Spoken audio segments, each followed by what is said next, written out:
చంద్రశేఖర్ గారు అలియాస్ చందు గారు సినిమాలో బీ కార్పొరేట్ నాట్ డెస్పరేట్ అన్నారు.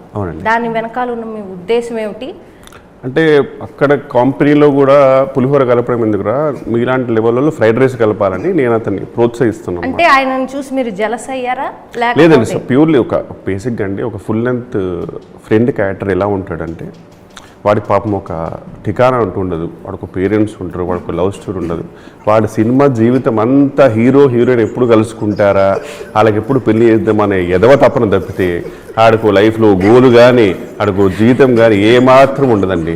సో ఈ సినిమాలో కూడా నేను వీడిని సారంగ పాల్గొని ఎప్పుడెప్పుడు మైత్రిని కలుసుకుంటాడా, ఎప్పుడెప్పుడు వాళ్ళది బాగుంటారా అనే కోరిక తప్పితే ఆ దారిలో వాడు ఏ పాతకాలు చేసుకోకుండా ఉట్టి జాతకాలు నమ్ముతూ మధ్యలో కిరాతకాలు చేయకుండా ఆ సార్ గారి లిఖిత వాచకాన్ని యాజ్ ఇట్ ఈస్గా పాటిస్తూ ఉండాలని కోరుకున్న ఒక బ్యూటిఫుల్ సోల్ ఉన్న ఫుల్ అండ్ ఫ్రెండ్ అండి.